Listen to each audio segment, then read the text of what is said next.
이번 시즌 나폴리가 리그 성적이 굉장히 좋지 않게 되면서 지금 챔피언스리그 진출이 좌절이 됐어요. 그러다 보니까 흐비차도 그렇고 오시멘도 그렇고 분명히 원하는 구단들이 많이 나올 겁니다. 유럽에. 그렇게 된다라고 하면은 이 선수들이 나 더 이상 나폴리 안 남을 거야 라는 의사표현이 된다라고 하면은 아마 나폴리 회장이 협상태에 또 뛰어들지 않을까.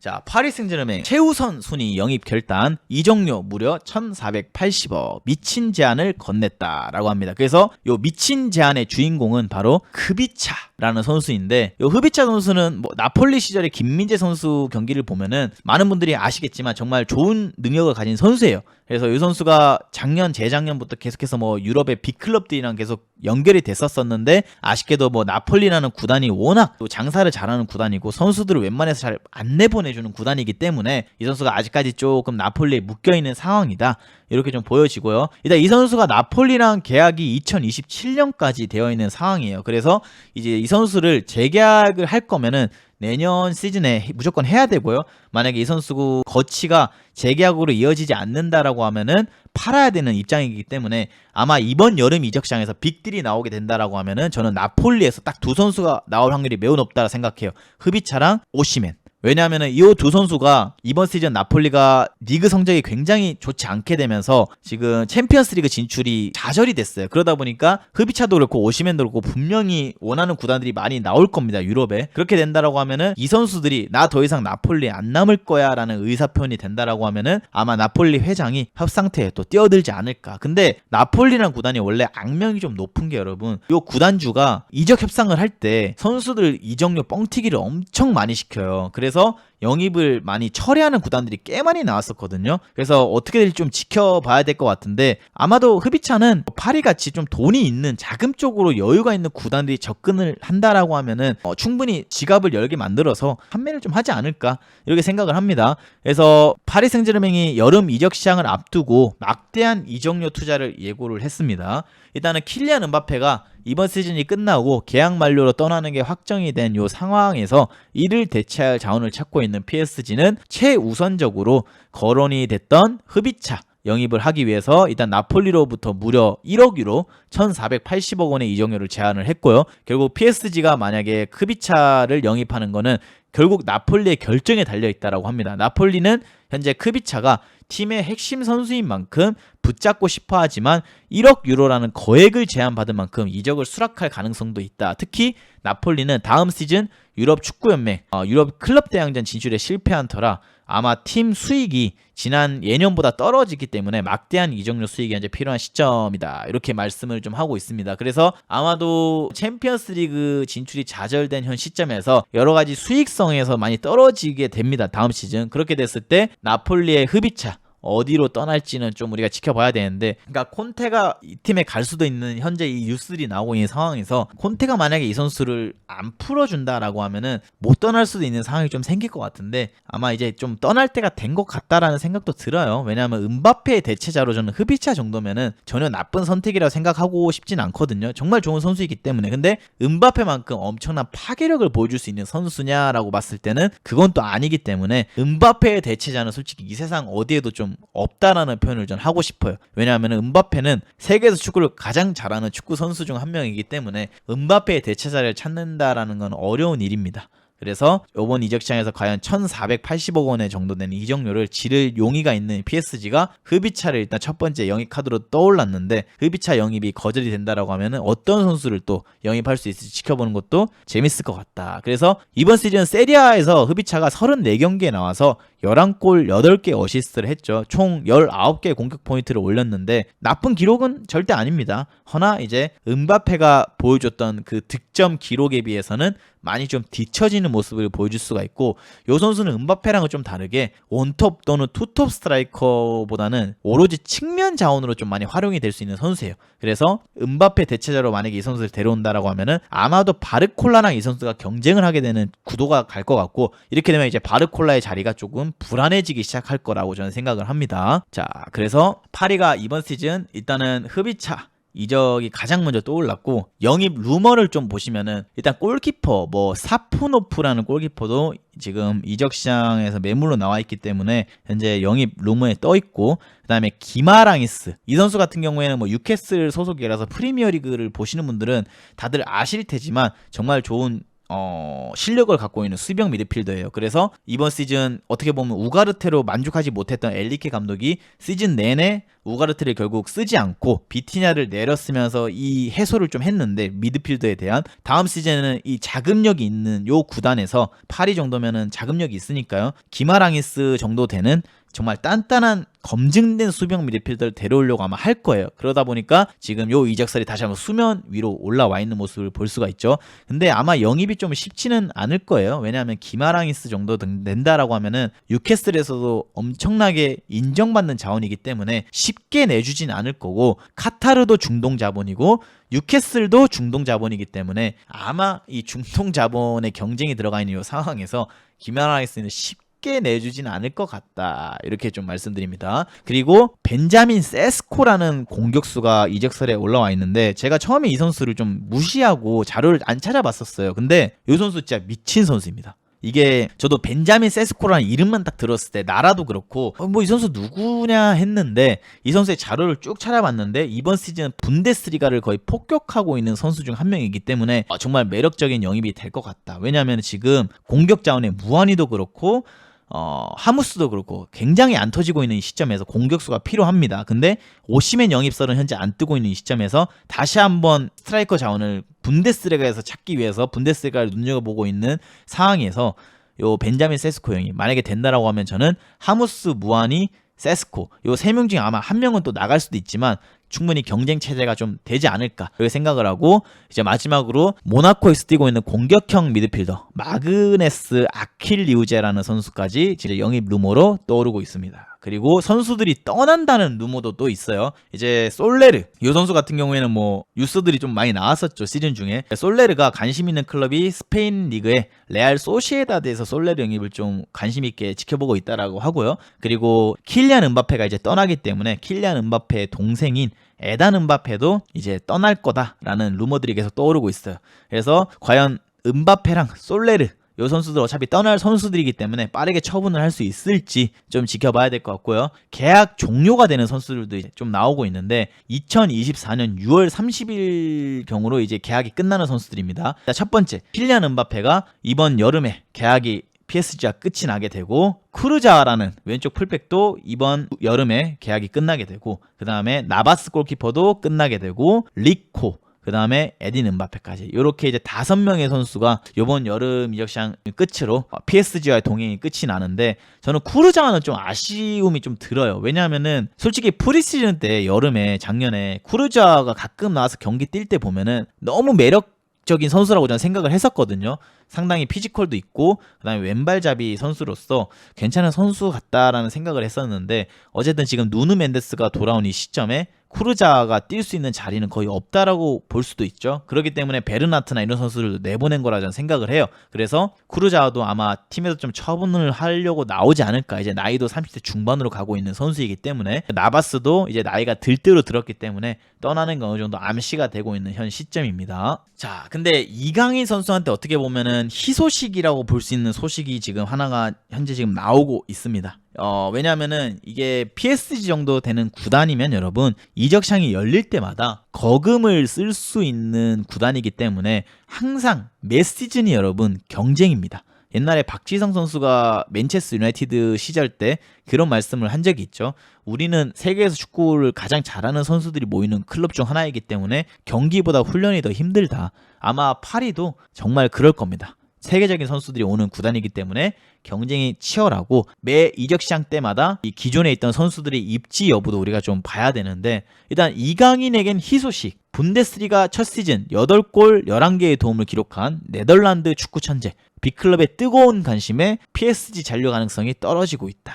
이렇게 지금 나옵니다. 그래서 현재 지금 시몬스가 만약에 PSG 복귀를 선택한다라고 하면은 이강인의 강력한 경쟁자가 될 확률이 높다라고 해요. 그래서 이강인과 마찬가지로 공격 모든 포지션을 소화할 수 있는 선수이고 스타일도 이 선수랑 비슷하대요. 그래서 시몬스는 음바페의 뒤를 이을 구단 간판 스타가 될 수 있는 재능을 가졌고 이강인에게는 상당히 부담스러운 경쟁자. 이렇게 좀 표현이 되는데 일단 시몬스는 현지 뉴스에 따르면 여러분 본인도 그렇고 이 선수의 에이전트도 그렇고 파리로 다시 돌아가는 거는 그렇게 내켜하지 않다라고 한다 합니다. 왜냐하면은 주전 경쟁 여부도 그렇고 그리고 이 선수가 어렸을 때 PSG 유스를 거치긴 했지만 바르셀로나의 유스를 거치기도 했어요. 그래서 이 선수의 가족도 그렇고 선수 본인도 파리보다는 바르셀로나 쪽으로 좀 가고 싶어하는 마음이 크대요. 그리고 마침 바르셀로나에서 요 시몬스의 영입에 또 관심을 조금 가지고 있는 상황이라서 아마 좀 천천히 좀 이적 시장을 상을 보면서 결정을 하게 되지 않을까. 근데 반대로 이제 엘리케 감독도 그렇고 파리 생제르맹 구단 같은 경우에는 시몬스를 이번 시즌 끝나면 어차피 임대가 끝나게 되기 때문에 파리에서 다시 끌고 오려고 한다라고 해요. 그래서 아마 이적 시장 좀 마지막까지 가다 보면은 시몬스의 거치가 좀 결정이 될 거라고 저는 생각을 합니다. 이 선수의 기량은 여러분 의심할 여지가 없어요. 상당히 좋은 테크닉을 가진 선수이고 음바페의 뒤를 이을 차세대 파리 생제르맹의 스타가 될 수 있는 선수이기도 하기 때문에 저는 충분히 매력적인 선수다 이렇게 좀 표현을 하고 싶고 나이도 상당히 어리고 스타성도 있고 하기 때문에 이 선수가 만약에 오게 된다라고 하면은 이강인 선수의 입지, 거치 이런 것들도 우리가 좀 생각을 해봐야 된다. 왜냐하면은 이 선수가 현재 지금 라이프치히에서는 왼쪽 윙 또는 공격형 미드필더로 많이 출전을 하고 있는 상황인데 이강인 선수도 어떻게 보면 윙에도 뛸 수 있고 미드필드에도 뛸 수 있는 선수잖아요. 그러면은 시몬스냐 이강인이냐의 경쟁이 들어갈 수가 있는데 요랬을 때 이제 이강인 선수가 좀 더 어려움도 느낄 수 있는 상황이 생긴다라는 거죠. 왜냐하면은 둘이 플레이 스타일이 좀 비슷한 것 같으면서도 이강인보다는 시몬스가 좀 더 역동적이거든요. 좀 더 빠르고. 근데 킥의 구질이라던가 패스의 뭔가 구질 이런 것들을 봤을 때 이강인이 좀 더 위일 수는 있는데 어쨌든 스피드적인 다이나믹한 면에서 시몬스가 좀 더 좋기 때문에 엘리케 입장에서 행복한 고민, 한국 팬들에게는 조금 슬픈 고민이 될 수도 있다 이렇게 좀 표현을 합니다. 근데 시몬스는 일단은 프랑스 사람이 아닙니다. 네덜란드랑 수리남 국적을 갖고 있기 때문에 일단은 프랑스 자국 선수의 메리트는 없어요. 근데 한 가지 안타까운 것 중에 하나는 나이가 어리다, 스타성이 있다. 요게 조금 다른 부분이다. 여기 보시면 되고 지금 현재 그렇다면은 파리 생제르맹에서 현재 지금 임대로 나가 있는 선수들 그리고 돌아오게 될 선수들 목록을 보시면은 사비 시몬스 2027년 6월에 계약이 만료가 되고 대출 종료 이게 이제 임대 계약 종료는 2024년 6월 이번 여름에 돌아오게 되고요. 모스카도라는 수비형 미드필더 18살의 브라질의 수비형 미드필더는 2028년까지 장기 계약을 체결했고 2024년 6월 올 여름에 팀에 합류를 다시 합니다. 그리고 헤나투 산체스 이 선수는 예전부터 축구를 봐오신 팬분들이라면은 알 수 있는 이름인데 한때 포르투갈 국가대표로서 유로 대회에 나가서 정말 좋은 활약을 하고 라이징 스타로 떠올라서 이제 바이에른 뮌헨까지 입단을 했던 선수인데 아쉽게도 좀 그 이후에 성장이 침체되면서 좀 좋지 않은 활약들을 보여왔고 파리에서도 이 선수를 쓰지 않게 되면서 계속해서 임대를 돌았는데 어쨌든 이 선수가 AS 로마로 임대를 갔지만 이번 여름에 임대가 끝난다라고 합니다. 그리고 계약 기간도 2027년까지 남아있는 상황이고 그리고 가르비 이 선수는 프리시즌 때부터 저희와 파리 생제르맹 경기를 계속 팔로잉한 사람들은 아시겠지만 가르비 이 선수는 어린 선수인데 측면 윙어 자원으로 이 선수는 돌아온다고 해서 솔직히 이강인 선수의 경쟁자는 전혀 아니고 그냥 자그 정도 되는 선수다 이렇게 좀 표현을 하고 싶습니다. 그리고 이제 베르나트, 은두르 그다음에 다그바, 카리 이런 선수들이 있는데 이제 베르나트는 즉시 전력감이 될 수도 있는 선수인데 나이도 나이인지라 아마 떠나게 될 것 같고 다그바 이 선수도 한때 좀 FM이나 축구 게임 하신 분들은 좀 아실 수 있는데 엄청 곽강받던 유망주 중 한 명이었는데 다그바도 어쨌든 임대가 끝나고 옥세르에서 돌아오게 되는 상황이다. 그래서 여기서 이제 이강인의 경쟁자로 좀 우리가 견제를 할 만한 눈여겨봐야 될 선수가 누가 있냐 봤을 때는 시몬스 말고는 크게 걱정할 건 없을 것 같고요. 그리고 아까 전에 제가 말씀드렸던 그 영입 루머에 올라가 있는 선수 중 한 명이죠. 벤자민 세스코라는 선수인데 이 선수 아까 스탯 어마무시하다라고 했죠. 공격수입니다. 센터포워드. 그래서 195cm의 키를 갖고 있고 한국 나이로 현재 지금 2003년생이고 만 나이로 20살이에요. 상당한 유망주이기 때문에 엄청난 활약을 좀 보여줄 것 같은데, 이 선수가 이번 시즌에 라이프치히 소속으로 분데스리가에서 31경기에 출전해서 14골을 넣었어요. 그래서 20살의 어린 선수가 분데스리가의 빅클럽 중에 하나인 라이프치히에서 31경기나 나와서 14골을 넣었다는 거는 분명히 빅클럽들이 좀 관심을 가질 수 있는 공격수이기 때문에 아마 파리에서도 이 선수 영입을 좀 눈여겨보고 있다라고 생각을 하고, 그리고 현재 지금 콜로무아니도 그렇고 하무스도 그렇고 활약이 굉장히 저조해요. 그래서 과연 요 콜로무안이랑 하무스로 만족을 하지 못하고 있는 이 구단이 벤자민 세스코라는 선수를 영입을 하게 될지는 좀 지켜봐야 될 것 같다. 근데 14골을 넣긴 했지만 솔직히 말씀드리면은 파리라는 구단이 관심을 갖고 거액을 들여서 영입하기에는 좀 아쉬운 선수이긴 해요. 왜냐하면 파리는 저는 솔직히 내심 오시멘 정도 영입을 원했는데, 세스코와 같이 나이가 어리고 좀 두각을 나타내는 선수 영입을 하는 구단은 아니었거든요. 근데 이제 이강인 선수가 파리로 올 수 있었던 이유도 그렇고, 파리가 이제 구단 쇄신을 좀 했었어요. 작년인가 재작년부터 새로운 디렉터가 오게 되면서 이제 영입 권한을 가지신 분이 우리 구단은 이제 더 이상 예전처럼 막대한 거금을 퍼부으면서 이적 시장에서 선수를 영입하지 않을 것이다. 우리는 젊고 유능하며 미래가 보이는 선수들에게 투자를 할 것이다 라고 했기 때문에 아마도 세스코 영입에 좀 더 접근을 많이 할 것 같다라는 생각이 들어요. 그래서 이제 세스코가 만약에 오게 된다라고 하면은 이거는 터져주면은 오시멘을 만약에 못 영입했다라는 거에 크게 악재가 없을 것 같은데, 이 유망주 선수가 얼마나 리그에 적응을 할 수 있냐가 좀 관건이 될 것이라 저는 생각을 해요. 그래서 이 선수가 현재 지금 여기 보시면 아시겠지만 파리에서도 관심을 갖고 있고, 아스날, 그 다음에 첼시에서도 관심을 갖고 있는 현재 뜨거운 감자 중 한 명입니다. 잘생기기도 했고 키도 상당히 크고, 그 다음에 슬로바키아 국적을 가진 선수이기도 하고. 그래서 이제 저는 좀 걱정이 되는 게 하나 있다라고 하면은, 무아니도 여러분 분데스리가를 폭격하다가 온 선수잖아요. 근데 은근히 이게 분데스리가를 폭격했던 공격수들이 최근에 좀 아쉬움이 많이 생기긴 해요. 그래서 무아니로 한번 좀 좌절을 맛봤던 파리가 다시 한번 분데스리가 공격수에게 배팅을 칠지, 요거는 좀 지켜봐야 될 것 같은데, 저는 파리 정도 네임드라고 하면은 벤자민 세스코로 만족이 안 될 것 같아요. 적어도 이제 좀 유럽 축구에서 우리가 흔히 이름을 날리고 있고 오시멘 정도 되는 급의 원톱 공격수가 필요한 시점이다. 왜냐하면 음바페까지 나가게 되면은, 음바페가 이번 시즌에 많은 경기에 나와서 리그 득점 왕을 할 정도로 많은 득점을 넣었잖아요. 근데 음바페만큼 내년에 골을 넣어줄 수 있는 공격수가 무조건 나타나야 돼요. 그렇게 공격수가 만약에 안 나타난다라고 하면은 파리가 우승컵을 들어올리는 게 힘들어질 수도 있어요. 그렇기 때문에 음바페의 좀 뭐라 해야 되지, 대체자까지는 원하지 않아요. 허나 좀 털끝은 따라갈 수 있는 그 정도 레벨을 가진 잔뼈가 있는 공격수가 좀 필요한 시점이다. 이렇게 좀 표현을 하고 싶습니다.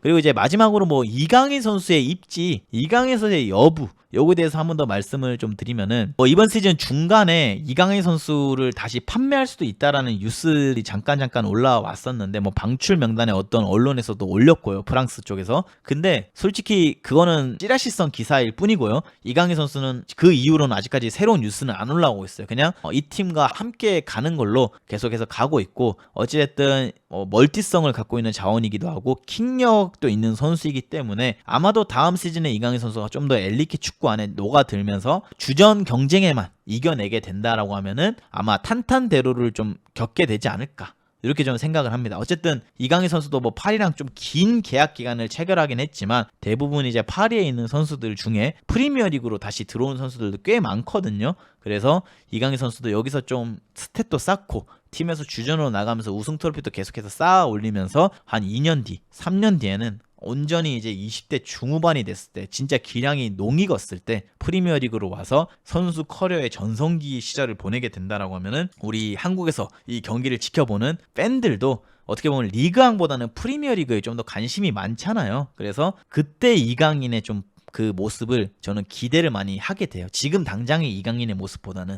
그리고 이제 손흥민 선수도 어떻게 보면 계속해서 나이가 들어가고 있고, 언젠가는 손흥민 선수의 뒤를 잇는 프리미어리그의 한국 선수가 또 나타나야 되잖아요. 물론 황희찬이라는 정말 걸출한 공격수가 프리미어리그에 뛰고 있는 것도 사실이긴 한데, 솔직히 황희찬이 손흥민의 뒤를 이을 공격수냐라고 봤을 때는 저는 조금 아쉬운 부분이 있다라고 생각을 해요. 마치 이거와 똑같은 것 같아요. 박지성의 딜을 이을 프리미어리그가 설기현이 아니었잖아요. 손흥민이 박지성의 딜을 잇고 있는 이 시점.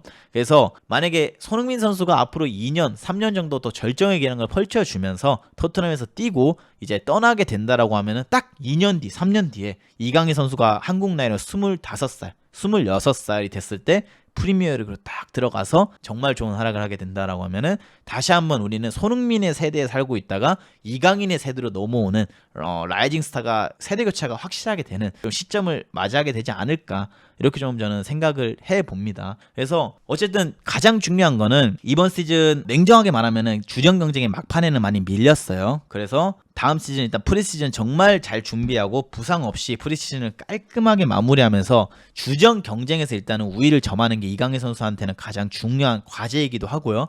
그리고 파비앙이 됐던 뭐 비티냐가 됐던 결국에는 요 미드필더 라인에서 이강인 선수가 좀 두각을 전 나타내줘야 된다라고 생각을 해요. 왜냐하면은 결국 오른쪽 윙의 이강인은 국가대표에서는 최고의 공격수 중 한 명이지만 이 파리 생제르맹이라는 구단에서 오른쪽 윙 이강인의 자리는 솔직히 덴벨레 때문에 크게 매력적으로 많이 와닿지는 않아요. 이강인 선수가 살아남기 위해서는 만약에 흡이차까지 영입이 된다라고 하면 양쪽 윙은 좀 힘들 것 같고 미드필더에서 이강인의 두각을 좀 나타내는 시즌이 나와야 된다, 이렇게 좀 평가를 하고 싶습니다.